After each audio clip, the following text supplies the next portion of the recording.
Hello everyone, मेरा नाम है अंकित मिश्रा और आज के इस वीडियो सेगमेंट में मैं आपसे बात करने वाला हूं एक बहुत ही इंपॉर्टेंट टॉपिक के बारे में। जो टॉपिक बहुत ही कम और काफ़ी बोरिंग होता है इसके ऊपर वीडियोस बनाना, लेकिन फिर भी ये काफ़ी इंपॉर्टेंट है क्योंकि हर तरह की ग्रेजुएशन के एग्ज़ाम में ये आपको देखने को मिलता है।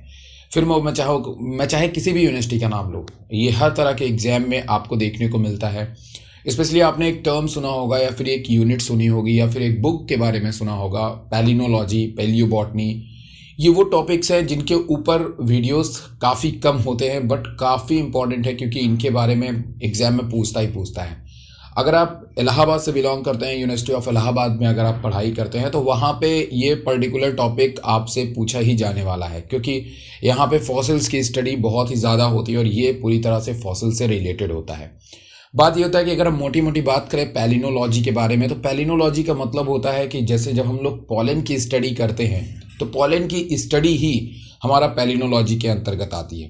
अब ये जो इंपॉर्टेंट चीज़ होता है कि आखिर हम लोग पैलिनोलॉजी को पेलियोबॉटनी में क्यों पढ़ते हैं, क्योंकि उसके पीछे का जो मेन रीज़न होता है वो ये होता है क्योंकि पैलियोबॉटनी के अंदर हम लोग हमेशा फॉसिल्स की बात करते हैं। फॉसिल्स मतलब आप सब लोग जानते हो फॉसिल्स क्या होते हैं। फॉसिल्स जो हमारे जो बहुत ही पुराने जगह से हम कहीं से भी कलेक्ट करते हैं, किसी भी सैंपल्स को या किसी भी चीज़ को, जब हम बहुत ही पुराने साल में रही हो और उसको कहीं से कलेक्ट करें खुदाई वगैरह करके, तो फिर उससे वो चीज़ जो हमें मिलती है उसी को हम लोग फॉसिल्स कहते हैं। अब पॉलन क्या होता है, जब वो आप जानेंगे अभी तो आपको खुद ब खुद पता चल जाएगा कि आखिर पॉलन को हम लोग एज आ पैलियोबॉटनी के अंदर यूज़ क्यों लाते हैं। अब चलिए हम थोड़ा सा बात कर लेते हैं पैलिनोलॉजी की तरफ, अदरवाइज सब कुछ खिचड़ी पक जाएगी। तो पैलिनोलॉजी के अंदर हम लोग पॉलन की स्टडी करते हैं। आप सभी को पता है कि जितने भी प्लांट्स हैं इस हमारे अर्थ के ऊपर, हर किसी का पॉलन अलग अलग स्ट्रक्चर्स का हो सकता है। किसी का टेट्राड होता है, किसी का मोनाड होता है। नहीं समझ में आ रहा है, कोई बात नहीं, सब समझ में आएगा। जैसे आप पॉलन देखते हैं तो कभी भी किसी भी प्लांट के पॉलन या कोई भी प्लांट का पॉलन बिल्कुल इक्वल साइज का नहीं होता। उनके साइज में काफ़ी डिफरेंस होता है, उनके शेप में काफ़ी डिफरेंस होता है। जैसे अगर मैं आपसे बात करूं तो मॉलवेसी फैमिली के कुछ फ्लावर का पॉलन कुछ अलग तरह का होगा, क्रूसीफेरी फैमिली के कुछ फ्लावर का पॉलन अलग तरह का होगा। मतलब पॉलन के शेप जो होते हैं वो कहीं ना कहीं काफ़ी ज़्यादा वेरी करते रहते हैं। शेप ही नहीं, उनका अरेंजमेंट, उनमें जो आपस में जो सेल्स कहीं फ्यूज करते हैं वो, और कहीं ना कहीं पॉलन के अंदर जो मौजूद न्यूक्लियस होते हैं वो भी अलग अलग वेरी करते हैं। जैसे कि अगर आप एक एंजियोस्पर्मिक, जब आप प्लांट की बात करते हैं तो एंजियोस्पर्मिक प्लांट के पॉलन के अंदर आप ज़्यादातर बात करते हैं कि यार इसके अंदर 3 न्यूक्लियस होते हैं, राइट। साइड में सब कुछ आपको दिखाई देगा, बिल्कुल टेंशन की बात नहीं है। मैं फिर से आपको बता रहा हूँ, जब आप किसी भी पॉलन को लेते हैं तो किसी भी पॉलन को लेने के बाद आप क्या काम करते हैं, आप उसको माइक्रोस्कोप के अंदर देखते हैं, तब उसके अंदर आपको न्यूक्लियस वगैरह देखते हैं और डिसाइड करते हैं कि यार ये पॉलन जो है हमने 3 न्यूक्लियस का है, इसको ट्राई न्यूक्लिएट कहना है, इसको बाई न्यूक्लिएट कहना है, इसको टेट्राड कहता है, इसको मोनाड कहना है। ये सब चीज़ें आप तब पता लगाते हैं जब आप पॉलन की अच्छी स्टडी करते हैं, जिसके बारे में डिटेल वीडियो मैंने ऑलरेडी बना रखा हुआ, तो आप जा करके विजिट करके देख सकते हैं लेक्चर वाइज। यहाँ पे आज हम लोग जो बात करने वाले हैं एक टॉपिक जो बहुत ही ज़्यादा आता है, वो आता है स्पोरोडर्म स्ट्रेटिफिकेशन। अब बोलोगे कि सर डर्म मतलब क्या होता है? डर्म मतलब होता है आपकी लेयर्स जो होती है वो। अब जो हमारा पॉलन होता है, पॉलन के सब लोग अगर एक बेसिक लेयर के बारे में सब जानते हैं कि पॉलन के ऊपर एक लेयर पाई जाती है, 2 लेयर पाई जाती है दरअसल, जिसमें से एक लेयर होती है इंटाइन और जो नीचे अंदर की तरफ होती है, और ऊपर की तरफ जो लेयर होती है उसको हम लोग एक्साइन कहते हैं।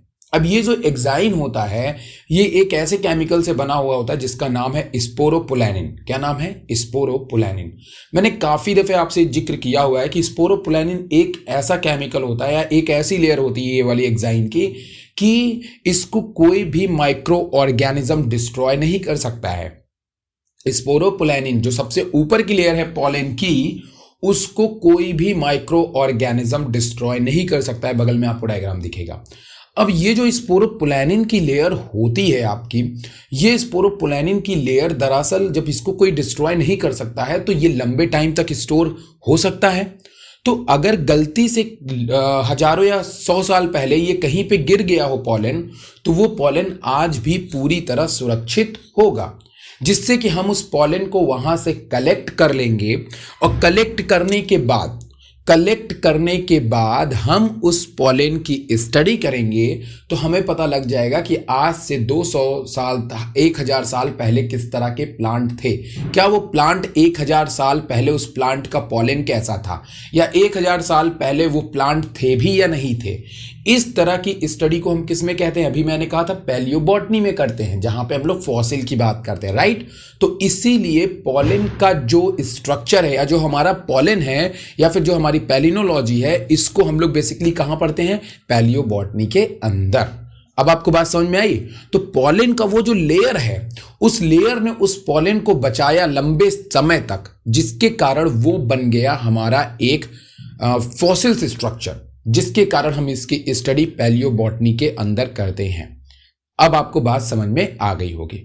तो जब आप किसी भी पॉलेन के स्ट्रक्चर्स को देखते हैं और उसकी एक फाइलोजेनी बनाते हैं, व्हाट इज द फाइलोजेनी, बताते हैं कि इनके पूर्वज क्या रहे होंगे, ये पॉलेन किस फैमिली के हैं, ये पॉलेन में पहले प्लांट कहाँ से थे, ये सब चीज़ें जब आप बताते हैं या फिर उसी में आपका क्लासिफिकेशन कर दिया है, वो भी मैं आपको बाद में बताऊंगा।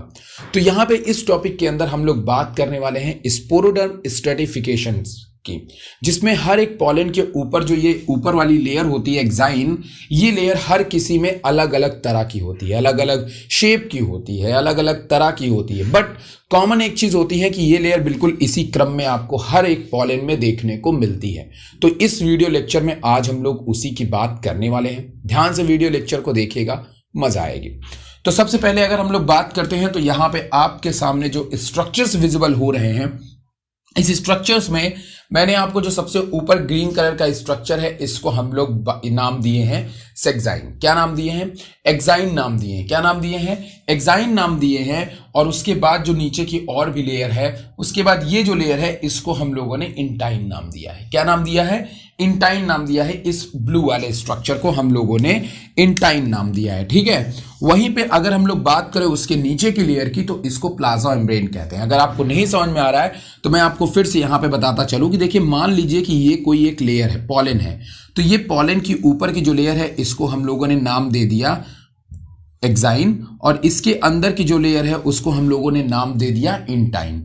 बट अब एक्साइन के अंदर भी आपको कई लेयर्स जो हैं वो देखने को मिलती हैं। तो मैंने पूरी एक डिटेल स्टडी आपको बताई हुई है, एक पॉलेन के अंदर जो लेयर्स आपको दिखाई देती है वो किस तरीके की लेयर्स आपको यहां पे विजिबल होती है। तो सबसे पहले यहां पे देखिए कि जो ऊपर की ये लेयर है, ये बिल्कुल कुछ उबड़ खाबड़ होती है, दिख रहा होगा आपको, क्योंकि ये काफी जूम स्ट्रक्चर दिखाया गया है आपको।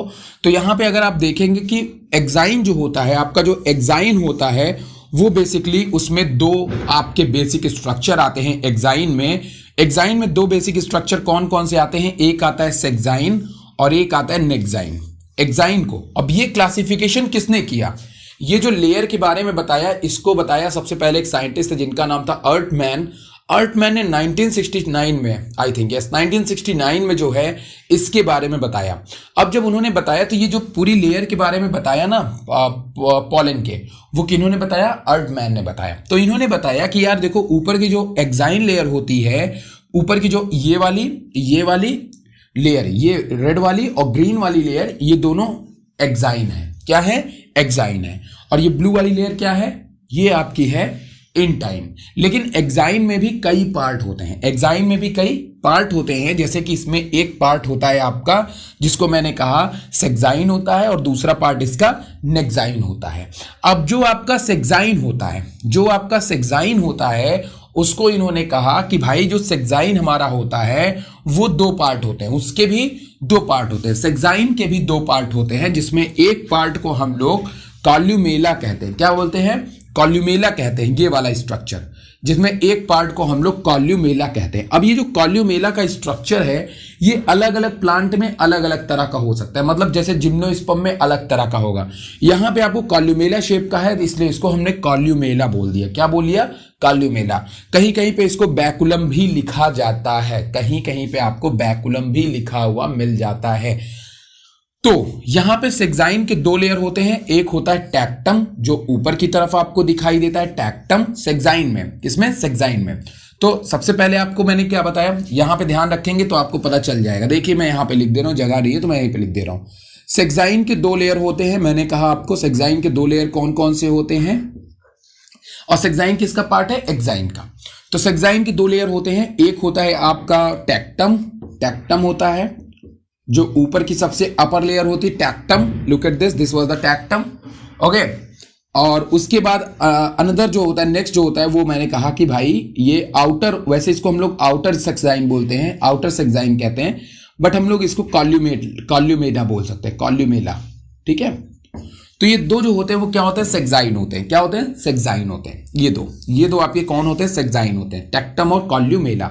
मतलब यहां तक का जो स्ट्रक्चर आपको देखने को मिल रहा है वो क्या होता है, वो होता है सेक्साइन। और इसके नीचे के जो 2 लेयर होते हैं, ये और ये दोनों होते तो सेक्साइन के पार्ट हैं, ये दोनों होते सेक्साइन के पार्ट हैं, बट हम इनको किस में देखते हैं, बट हम इसको देखते हैं नेक्साइन में। सेक्साइन मैंने कहा नहीं, होते ये एक्साइन के ही पार्ट है, होते ये एक्साइन के ही पार्ट हैं, बट मैंने कहा कि एक्साइन को 2 कैटेगरी में डिवाइड किया गया, सेक्साइन और नेक्साइन। तो सेक्साइन में 2 हो गए, टेक्टम एंड कॉल्यूमेला। अब बात करते हैं नेक्साइन की। नेक्साइन में भी 2 होते हैं, नेक्साइन में भी 2 होते हैं, जैसा कि मैंने कहा। नेक्साइन में 2 कौन कौन से होंगे, नेक्साइन में 2 होंगे आपके, एक होगा ये ऊपर वाला जिसको हम लोग बोलते हैं फूट लेयर। क्या बोलते हैं, फूट लेयर। नेक्साइन में एक होता है फूट लेयर, और दूसरा कौन सा होता है, रेड वाला जो जोन होता है, इसको बोलते हैं इंडो एक्साइन। क्या बोलते हैं, इंडो एक्साइन। तो देखिए मैं अब आपको एकदम क्लियरली बता देता हूं आराम से, और बगल में आपको टेबल ऑफ फ्लो चार्ट्स भी देखने को मिल जाएगा। Okay, look at this. सबसे पहले हम लोगों ने, मैंने आपसे क्या कहा, मैंने कहा कि एक्साइन और एंटाइन में डिवीजन हुआ है। किसमें हुआ है, एक्साइन और एंटाइन में। मैंने अभी एक्साइन के बारे में आपको बताया है, एंटाइन के बारे में नहीं बताया है। एक्साइन में जो डिवीजन हुआ वो डिवीजन हुआ 2। एक्साइन 2 तरह के होते हैं, सेक्साइन, नेक्साइन, सेक्साइन, नेक्साइन। सेक्साइन में आगे जाकर के 2 और डिवीजन होते हैं, जिसमें सबसे ऊपर की लेयर, पॉलन ग्रेन की सबसे ऊपर की लेयर, जिसको हम लोग बोलते हैं टेक्टम। क्या बोलते हैं, टेक्टम बोलते हैं, वो होता है। और उसके नीचे की तरफ आपको जो देखने को मिलता है उसको हम लोग कॉल्यूमेला कहते हैं। क्या बोलते हैं, पहले हम बात करते हैं, जैसे कि अगर हम लोग बात करें तो हमारे एक्साइन जो होते हैं वो बेसिकली उसमें 2 स्ट्रक्चर्स होते हैं। एक्साइन में 2 स्ट्रक्चर होते हैं, जिसमें से एक को हम लोग बोलते हैं सेक्साइन और दूसरे को हम लोग बोलते हैं नेक्साइन। सेक्साइन 2 पार्ट में डिवाइड हो जाते हैं आगे जाकर के, जिसमें एक पार्ट ऊपर वाला जो होता है उसको टेक्टम कहते हैं, और दूसरा पार्ट जो होता है उसको बीच वाला, ये वाली लेयर, इसको हम लोग क्या बोलते हैं, कॉल्यूमेला कहते हैं। ठीक है, ये सेक्साइन की लेयर हो गई। और सेक्साइन नेक्साइन दोनों किसके हैं, एक्साइन के हैं। अब उसके बाद इसके दूसरे लेयर की बात करते हैं, जिसमें हम लोग क्या पढ़ते हैं, एक्साइन की दूसरी लेयर कौन सी है, एक्साइन की दूसरी लेयर होती है नेक्साइन। नेक्साइन 2 होते हैं, एक होता है इंडो एक्साइन और एक होता है फूट लेयर। मतलब ये वाली लेयर और ये वाली लेयर, ये नेक्साइन होता है, बट ये पार्ट किसका है, एक्साइन का। ठीक है ना। अब बात किसकी करते हैं, इंटाइन की। किसकी बात करते हैं, इंटाइन की। तो इंटाइन की तरफ अगर आप देखिए तो ये जो ब्लू लेयर्स होती हैं इनको हम लोग इंटाइन कहते हैं। ये सिंगल लेयर्ड होते हैं, नीचे की तरफ होते हैं, अंदर की तरफ होते हैं, समझ लो, ये सबसे अंदर की लेयर्स होते हैं अगर मैं बात करूं पॉलन ग्रेन की तो। और उसके बाद यहां पे उसके नीचे जो लेयर होती है उसको हम लोग प्लाज्मा मेम्ब्रेन कहते हैं। आप सभी को पता है क्योंकि ये एक सेल का रूप होते हैं, तो प्लाज्मा मेम्ब्रेन भी इसके अंदर देखने को मिलती है। अब देखिए मैंने जो आपको बात बताई ये लेयर्स के बारे में, ये पॉलन की वो लेयर है जो इनको लंबे टाइम तक सुरक्षित रखेगी, लंबे टाइम तक, क्योंकि ये लेयर स्पोरोपोलैनिन की बनी हुई होती है, तो ये काफी ज्यादा स्ट्रांग होती है। ठीक है, जिसके कारण ये इस पॉलन को काफी टाइम तक सुरक्षित करके रख सकती है। तो जब आप इसको देखेंगे माइक्रोस्कोप में तो आपको पॉलन विजिबल होंगे। इसीलिए यही वो लेयर है जिसके कारण हम लोग इसको नाम देते हैं कि भाई ये पैलियोबॉटनी के अंदर रखी जाती है। और अगर हम इसकी स्टडी करते हैं, पॉलन की स्टडी करते हैं, तो उसको हम लोग पैलिनोलॉजी कहते हैं, जिसके बारे में मैंने काफी वीडियोस, 1-2 वीडियोस में बताया हुआ है, तो आप जा करके विजिट करिएगा, लिंक डिस्क्रिप्शन में मैं डाल दूंगा। अब अगर आप यहां पे देखिए तो इसके जो ऊपर का ये जो स्ट्रक्चर होता है, इस तरह के पूरा कॉम्प्लेक्स ऐसा स्ट्रक्चर होता है, ठीक है, जिसमें से बड़े बड़े स्पेस होते हैं, इस स्ट्रक्चर को टैक्टेट कहते हैं। क्या कहते हैं, टैक्टेट कहते हैं। और जिसमें ऐसा ऐसा स्ट्रक्चर्स नहीं होता है उसको हम लोग इंटैक्टेट कहते हैं। ये इन लेयर की खास बात होती है। अब देखिए मैं आपको कुछ बात बताना चाहूंगा। ये तो हो गया केवल एक पॉलन की, मैंने आपको एक इंट्रोडक्शन दिया कि भाई पॉलन में ये लेयर्स होती हैं, आपको वो लेयर्स देखने को मिलेंगी। ये पॉलन के स्पोरोडर्म जो मैंने अभी वर्ड यूज किया ना, पॉलन को स्पोर मानो, डर्म मतलब उसके लेयर के बारे में स्टडी आपको बताई। बट इनके लेयर के बेसिस पे हमने इन्हीं पॉलन को कई डिफरेंट नाम दिए हैं इसी लेयर के स्ट्रक्चर के बेसिस पे। किसी में कुछ स्ट्रक्चर है, किसी में कुछ स्ट्रक्चर है, तो आपको मैं बताऊंगा इसी वीडियो में, आगे देखते रहिए। अब मैं आपको बताऊंगा कि स्पोरोडर्म स्ट्रेटिफिकेशन में पॉलन के लेयर के बेसिस पे उन्हें कितने कैटेगरीज में डिवाइड किया गया है।